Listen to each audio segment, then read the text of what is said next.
안녕하십니까. 대전 세종 충남 뉴스입니다. 누군가 재직증명서까지 보내 자신이 경찰관임을 강조하며 개인정보를 알려달라고 하면 어떻게 하시겠습니까? 최근 대전에서 실제로 있었던 일인데요. 알고 보니 보이스피싱이었습니다. 경찰 등 수사기관에선 절대 전화로 개인정보를 요구하지 않는다는 점 기억하시기 바랍니다. 첫 소식 이현경 기자가 취재했습니다. 한 여성이 지구대로 다급하게 들어옵니다. 이 여성은 울먹이며 불법 도박 사이트 운영과 자금 세탁에 연루됐다는 경찰관의 전화를 받았다고 토로했습니다. 경찰관이 맞는지 의심하자 재직증명서와 수사보고서까지 이메일로 받았다고도 했습니다. 하지만 인증번호를 알려주고 난 뒤 상품권이 결제됐다는 알림이 여러 차례 울리자 수상함을 느끼고 지구대로 찾아온 겁니다. 지금 보내고 있어요? 데이터가 잘 안 떠서 잠시만요. 지구대에 있던 경찰관들은 보이스피싱이라는 사실을 바로 알아챘습니다. 피해자분이 경찰 재직증명서나 수사 서류 같은 거를 받으셨다고 했는데 메일로 일단 저희는 경찰에서는 절대 피해자든 사건 관계자한테 저희가 개인적으로 그런 서류들을 보여주지 않거든요. 발빠른 조치 덕분에 결제된 상품권은 환불받아 다행히 피해로 이어지지는 않았습니다. 경고에도 불구하고 최근 5년 사이 경찰이나 검찰, 금융감독원을 사칭한 보이스피싱은 증가세를 보이고 있습니다. 코로나19 이후 대출 사기형 보이스피싱이 감소세를 보이는 것과 대조적입니다. 일반인들이 잘 모르는 법률 용어를 섞어가며 범죄에 연루되었다고 속이고 예금보호나 피해자 입증 명목으로 돈을 편취해가는 수법을 사이트 링크가 포함된 문자는 일단 의심하고 특히 돈을 요구하는 경우에는 경찰서나 지구대를 직접 찾아가 확인하거나 112에 신고해야 합니다. KBS 뉴스 이연경입니다. 돈을 빼앗기 위해 모르는 남성을 살해한 혐의로 기소된 김명현에게 1심에서 징역 30년이 선고되자 피고인과 검찰 모두 항소했습니다. 김명현은 지난해 11월 8일 서산한 공영주차장에서 자신의 자동차에 탄 40대 남성을 흉기로 숨지게 하고 현금 13만 원을 빼앗은 뒤 인근수로에 시신을 버린 혐의로 기소돼 1심에서 징역 30년을 선고받았습니다. 범행 당시 김명현은 1억 원의 도박빚이 있었고 훔친 돈으로 복권 등을 산 것으로 드러났습니다. 지난해 여름 폭염에 바다 수온이 30도 안팎까지 오르며 조개류 폐사가 잇따랐는데요. 제철을 맞은 겨울철 별미 새조개도 고수온 여파로 씨가 말랐습니다. 이 때문에 2달 일정으로 개막한 새조개 축제도 3주 만에 조기 종료가 결정됐습니다. 성용희 기자가 보도합니다. 새조개 축제가 한창인 홍성 남당항. 하지만 새조개를 담은 수조마다 밑바닥이 드러났습니다. 지난해 하루 3, 4톤이던 새조개 공급량이 올해엔 600kg으로 급감했기 때문입니다. 1kg당 가격은 지난해 8만 원에서 올해 14만 원까지 올라 맛보는 것 자체가 쉽지 않습니다. 하루에 물량이 5kg에서 10kg 너무 적으니까 오후에 오신 분들은 아예 맛도 못 보고 가시니까 저희들도 미안하지.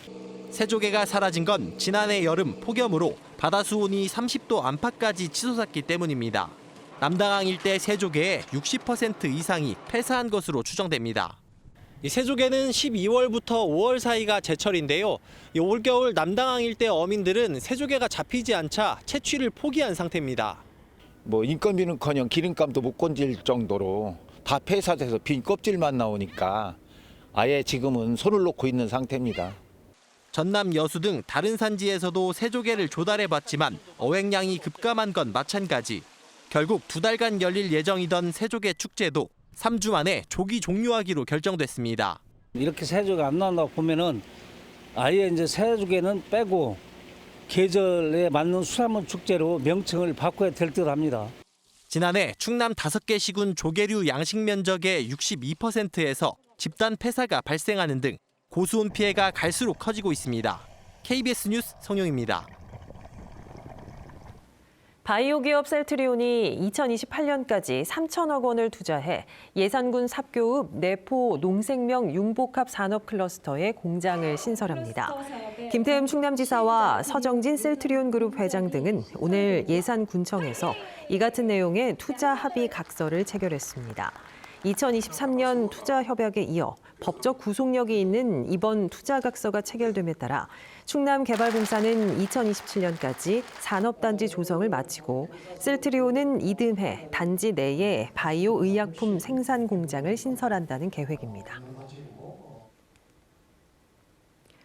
일제강점기를 거치고도 한글이 온전히 보존된 건 목숨을 바쳐 지킨 독립운동가들이 있었기 때문입니다.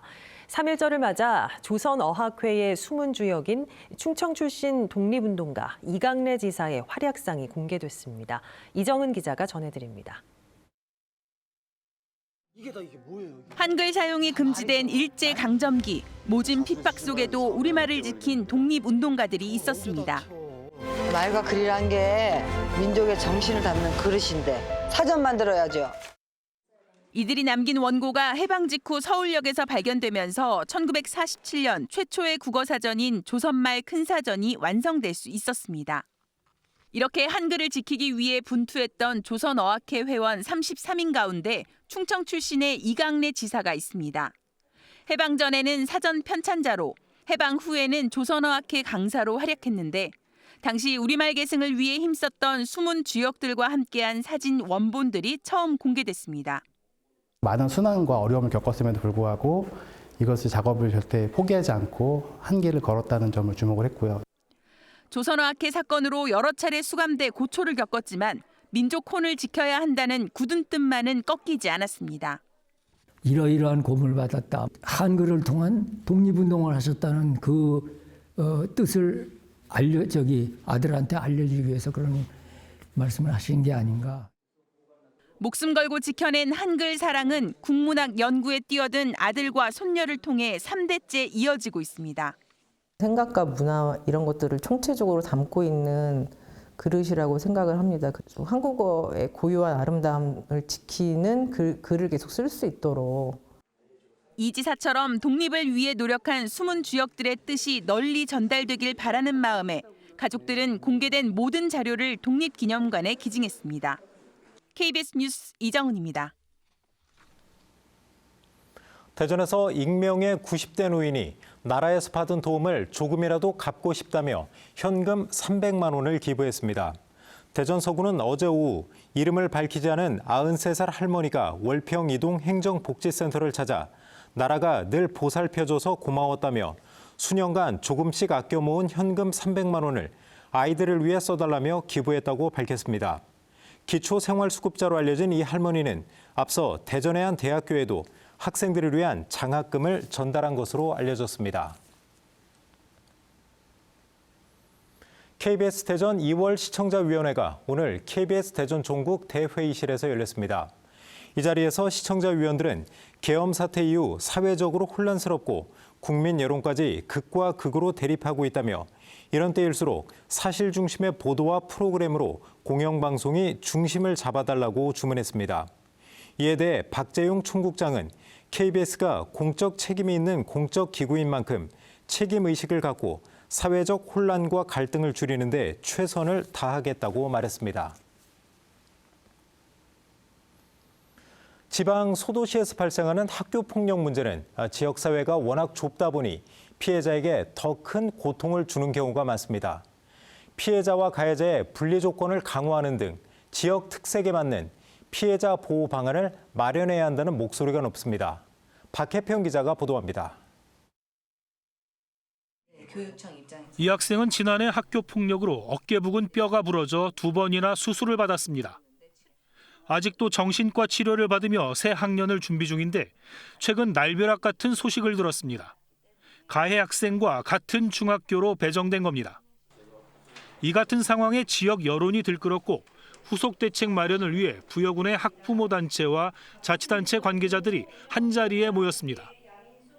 학부모 단체는 좁은 지역사회 특성상 가해자와 피해자가 같은 상급 학교에 진학하거나 성인이 돼서도 불가피한 접촉이 이어질 수밖에 없다며 대책을 촉구했습니다. 군청에서 입학통지서를 내보내잖아요. 내보내면 면 단위에서 또 다시 확인하고 내보내는 거잖아요. 그러면은 그 이제 전학 갖는 애기들을 관리를 하는 거는 어떨까요? 당시 가해 학생은 학폭위에 회부돼 학급 분리에 해당하는 치료 처분을 받았는데 상급학교 배정 시 분리 배정은 8호 처분부터 가능합니다. 즉 강제로 학교 배정을 분리할 수 없는 수준인데 부여구는 이 같은 상황이 언제든 발생할 수 있다며 교육부에 개선을 건의하기로 했습니다. 대도시와는 사정이 다르기 때문에 피해 학생 보호가 우선되도록 유연한 규정 적용이 필요하며 진전된 조치가 없을 경우 자치단체에 교육경비 지원 여부를 제고하겠다고 밝혔습니다. 교육 당국에서 이 문제를 바라보는 관점이나 태도나 자세가 우리 학생들을 보호하는 데 충분하지 않다고 판단한 거예요. 학교폭력 대응 규정에 따랐다며 교육청은 손을 놓고 있는 가운데 피해 학부모가 제시한 대안은 간단하며 상식적이었습니다. 피해자의 동의하에 상급학교에 진학할 수 있다는 이런 세부적인 항목만 있어도 학폭의 허점은 충분히 개선되고 고려되고 피해자가 보호받을 수 있다고 생각합니다. KBS 뉴스 박혜평입니다. 지난해 7월 집중호우로 침하돼 통행이 금지된 유등교를 대체할 가설교량이 내일부터 완전 개통됩니다.